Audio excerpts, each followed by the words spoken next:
Alternate Response Team 2 is a very innovative program.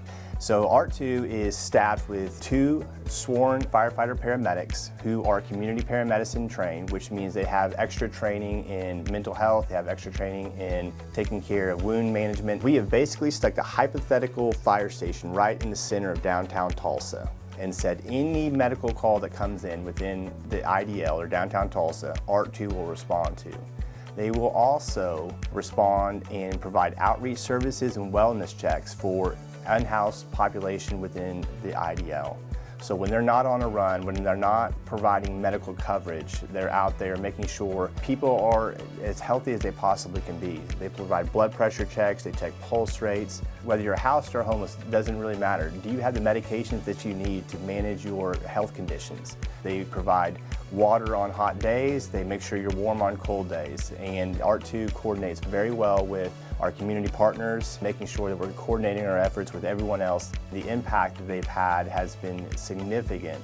And I believe the reason is they take the extra time to spend with individuals. As soon as they're done with that call, they're going to go over there and have conversations with people and say, hey, are you working with somebody right now? Do you have a plan? If not, we can help you coordinate that effort. We can help you get housing. We can help you get food. What we love about the Tulsa Fire Department and what this program's been able to do is we work with everybody within the community. So we're utilizing every resource that we have within the city of Tulsa to get the best outcomes for these individuals. It does have that follow-up mechanism very much like ART-1 and CRT, where the buck doesn't stop at the call. Someone's staying with them. Someone who has been unhoused for 5 years, had some history with alcohol, and they stayed with this individual, built rapport, and it started with just outreach, just having conversations and sticking with him, walked him through the steps, filled out housing applications with him, made sure the gaps were filled in service delivery. After 5 years, this person's house now, they've actually got a dog living in their apartment. I mean, the best that we've ever seen them and living their best life. And that's really our hope through these programs, is we can help facilitate that.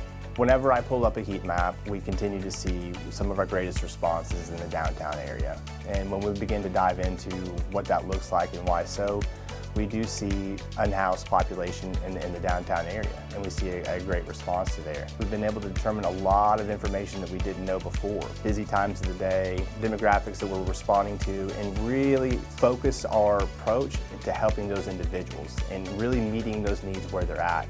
We want to provide what we call a community health needs assessment with ART-2 and really determine, hey, when this unit is going to go, they're going to ask more questions than maybe you would traditionally see on a fire truck or an ambulance response. They're going to get into depth of what's going on with that individual. You know, that call came in as a chest pain, but what was it really? I do talk to a lot of different departments across the U.S., and so we're seeing cities want to adopt this. There is models that are similar, but they've not had the impact. And I think that the difference you see is ART-2 is able to respond to real-time 911 calls in place of other apparatus. But they also provide those other social services that are really critical to getting the outcomes you need. All these units, whether it's CRT, ART-1, or ART-2, they're able to let law enforcement, ambulances, fire trucks go back in service to be ready to respond to fires, critical emergencies, and let these units spend the extra time with people in mental health crisis or unhoused populations and not rush that. You don't want to rush those situations. You want to spend the extra time. I believe very strongly that ART-2 is a model for the future. Right now it's just in downtown Tulsa. I see this as something that you could really implement citywide. You don't see this anywhere else in America. So I'm excited because I love when we are able to push the bar forward and really set an example on a national stage. And that's exactly what we're doing with ART-2.